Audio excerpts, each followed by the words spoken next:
Hello， 大家好，我是久迪，欢迎收听硬要听西洋音乐 Radio。很高兴跟大家宣布第2季节目正式回归。那首集要跟大家分享的是我专访英国独立歌手 No。那 No 目前所属的唱片公司是英国独立厂牌 Dirty Hit， 那也是1975跟 Wolf Alice 的师弟。自从2018年他与1975合作《自恋者》那首歌，那我就开始关注他了。这3年来，他有跟不少杰出的音乐人合作，像是 Charlie XCX 跟 Jason 还有Biba Doobie 等人，那几乎每一首歌都是我的心头爱。今年12月终于推出首张个人专辑 It's All Smiles。在以下这个专访的过程中，你们会听到我与 No 的对谈，那包括他新专辑创作的灵感来源，还有专辑中他最喜欢的那几首歌曲，甚至我也有问到说他到底什么时候会来台湾。那由于这也是我生平第一次访问国外歌手，其实是非常紧张的。那我也相信我之后呢会越来越进步的，那就请大家多多期待咯。以下节目开始。I'm just here in London, chilling, having a cup of tea. Great. Yeah. You back in London? Yeah, I'm in London right now. Finally, right? Yeah, finally. Took a minute to be back out here, but it's nice to be back. Okay. Let's talk about your debut album. What inspired you the most when producing this album? What inspired me the most is kind of listening to a lot of records I used to grow up with, and just coming back to my roots, really, because I did this in the Philippines. So there was a lot of like emotional inspiration as well. Meeting BJ Burton was an inspiration for me as well. Yeah. Just making music with like-minded people, really. But Pierce's music, there's a lot of things that I feel like inspired me to make this record, but that's one of them. Personally, I am more into rock sound, and my favorite song from this album is Secret Beach. And, ooh, that's a good choice. I wonder which one is your favorite. Well, you know, it's my album, so I feel like it's all my babies. Yeah. You know, I love them all.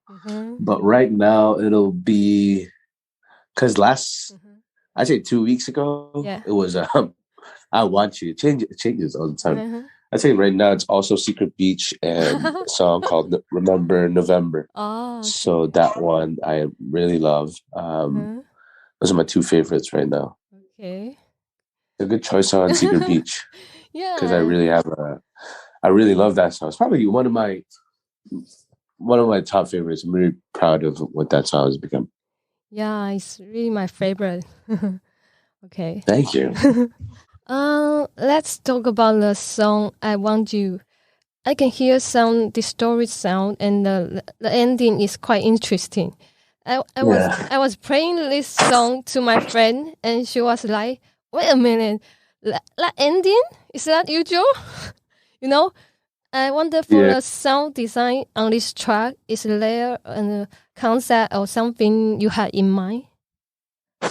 Yeah, I wanted to make something distorted for the start. I remember because BJ added those. So BJ is my co-producer on this album. He's the one I worked on this record. One of them. I remember he sent back the track with those really loud, distorted bass. Yeah. And I absolutely loved it. I loved it to bits. I was just like, yes. Because I love elements like those that make you feel like, is it supposed to be on the track? Is it good that it's on the track? Maybe I have the advantage because I made the song, but I feel like it's one of those things. It's it's a piece, it's a moment on the record, you know. Plus, like, I really wanted it to be a bit like industrial and kind of noisy, this record. So, if people were kind of bugged out by that noise that was happening. It's intentional. Yeah. I didn't want the listeners to feel some sort of, oh, what is that? At the back of the track. So it's all kind of like intentional. Yeah. Yeah. Yeah, and I think it would be fun, like play on vinyl, right? Yeah. Oh, we're trying to get it on vinyl. It's just taken a bit of time now with making the vinyls, because there's like a vinyl problem going on globally, but yeah, it's gonna come out in vinyl. Okay, I would definitely want to get one. Yeah, I'm sure it'll be experienced. I haven't heard it on vinyl. I still don't have a copy, but I think that would sound really great. The album would sound great on the vinyl. Some of your lyrics are like, "You are not around, I'm breaking down, I miss you so, but I can't see you." So, would you consider this album is about long-distance relationship in pandemic? Or some tracks in this album is really about long-distance relationship in pandemic? Almost. Okay. Almost. I wouldn't say necessarily that's what it was necessarily, but there is that kind of thing of there's something in the middle. That's why we don't get to meet. I think a lot of those was, I've been involved in a couple of long-distance relationships, so I think that just kind of came out naturally. So, yeah, it's just like kind of keeping that kind of relationship. But at the same time, it's also like these songs into which like leaving and the pains of leaving, I guess in terms of like the ballads. So the ballads kind of like have that concept. It's like, I'm leaving, you're going to stay here, da-da-da. So there's a lot of emotions that are kind of similar to that, but it can also be in a way that it's not supposed to be a thing. Like when she comes around is like, it's not supposed to happen, so it's like when she comes around, I never try, I never bother, but I love you so, so it's like, it's not supposed to happen. It's like one of those things. It's like, a lot of stuff that it's like there's distance, there's space, so it's like things that aren't supposed to be happening, but it's happening in terms of relationships. So that's one. Next question is, you have a lot of collaboration with many great artists, but there are no features in this album. Why is that? Because it's all me, baby. No, I'm just kidding. I just thought it was, it was an album that I didn't hear anybody else on the record but me. I didn't have one song that I wanted to have a feature, but I'm glad I did anyway, because it's just one of those records that I feel like, okay, this is just going to be me and my producers. Me, my songs, and my producers. So I didn't really hear, because the people I worked with, it's just like, usually I'm just big fans of them. It's not because like, oh no, collaborate with this person. Like, it's just because I also have high respect for their work and they have high respect for mine, So we just get in the studio and make some music. And this time that didn't happen. I was in the Philippines and trying to make some music with people, but this album just kind of ended up becoming that, because I didn't really hear anybody on it, and I just wanted to kind of take things on my own arm, write the whole thing, it's just one of those. I feel like there's no any specific reason. Like, oh no, I think it now happens to me being, kind of showcasing what I've done by myself. Like, oh yeah, I wrote those lyrics, I played those guitars, that. But at the same time, it's also it just naturally happened to be that thing. So yeah, I've been saying natural so much. I gotta tone it down a little. I'm trying to find some other words to say. But you just can't natural, right? Yeah, just natural, natural. It's like my new chill now. It's like, it's chill. But yeah. So, is there any Asian artist or Taiwanese artist you want to work with? Taiwanese. I'm not gonna lie to you. I'm not. I haven't been exposed to a lot of Taiwanese music. Yeah, there are some Chinese artists that I like. I grew up with Fei Wong. Yeah. So Fei Wong, I really love. But I need to get exposed to Taiwanese music. Because I always wanted to go to Taiwan. I had the chance to before, so I went to a Chinese high school growing up, and they had offered me to travel for like 2 months and exchange student program. So I didn't take the chance though because I was a bit too scared. But now I wish I did. Yeah, you should. I do need to get put on to Taiwanese music because I don't know a lot of Taiwanese music. Okay. So is there any chance we can see you in Taiwan? Oh, absolutely. I would love to. It's just, you guys got to book me. You know what I mean? I'm just waiting for that. I would easily say yes. You know, I would easily say yes. I always wanted to or even visit Taiwan. So that'll be an honor. Your music is like mix of so many genres. So I wonder which genre is your favorite? Ooh, that's tough. Because you also like love UK garage, right? That's my favorite too. I feel like I'm like Avatar. You know, I like all genres. I like all elements of music. Like I don't think there's music that I don't like. It's just meme music I don't necessarily like. Well, I still do. I don't listen to them, but I do respect it for what it is. But my favorite, I'd say right now would be jungle music again. I kind of just gotten back to listening to M Beat. So I've been obsessed with that classic album, the incredible album. Yeah, a lot of like jungle music. But then I also listened to, the other day I was listening to like Eric Satie and some weird classical music. And I just found out that through a friend of mine that you can now resample classical music because there's no royalties.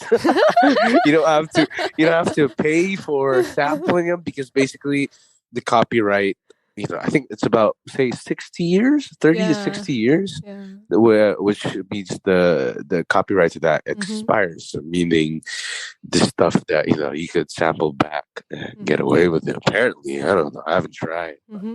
You do hear some of those references in modern music. Like there's that Maroon 5 track which goes like. It's like from a classical piece, right?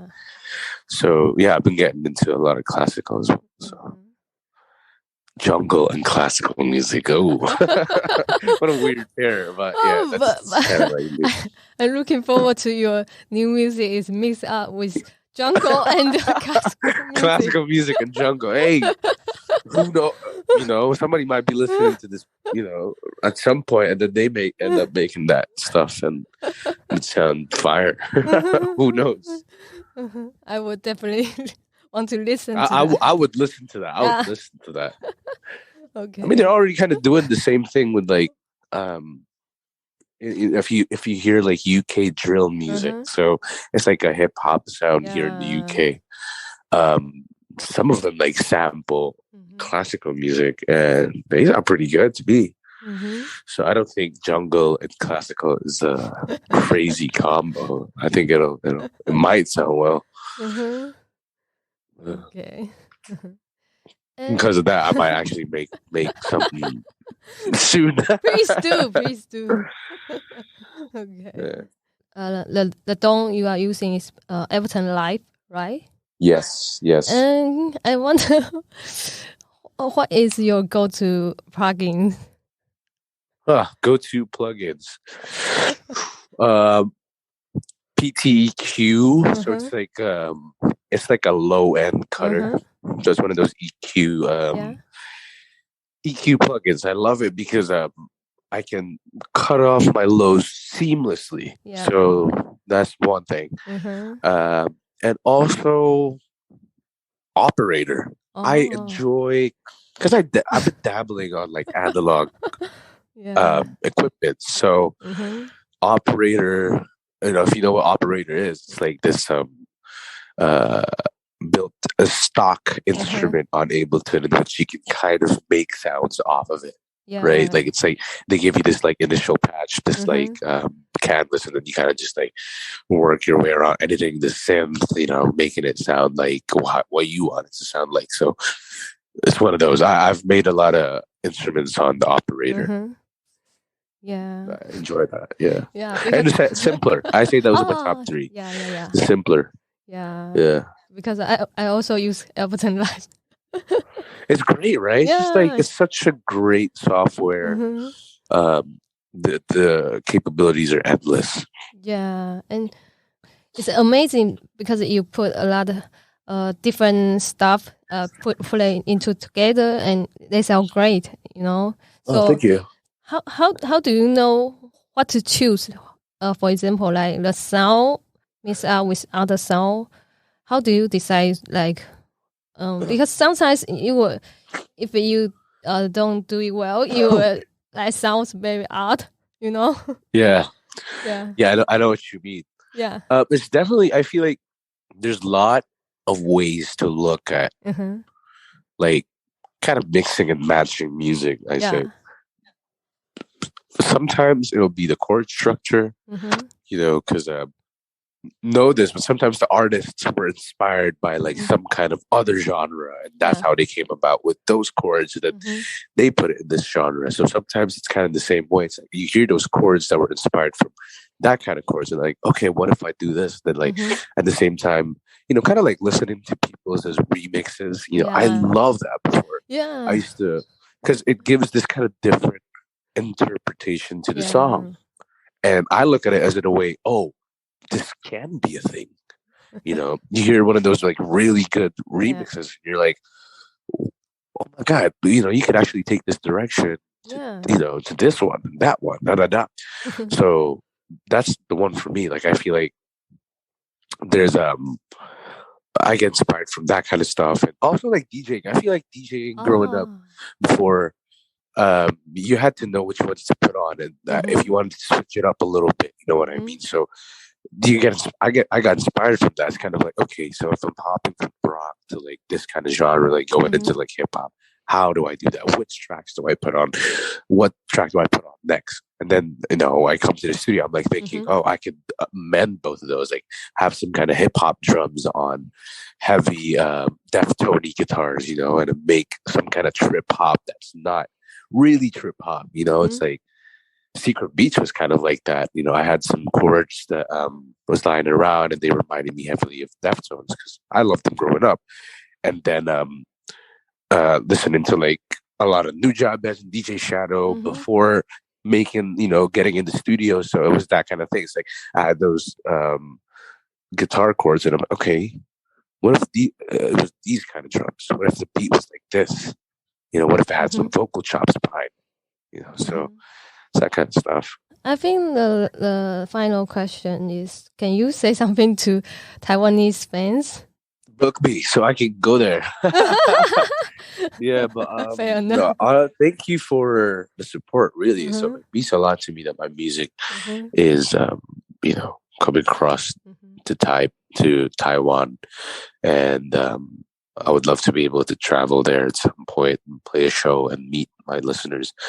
But thank you for the continuous support. And I would love to be able to make more music to show to Taiwan as well.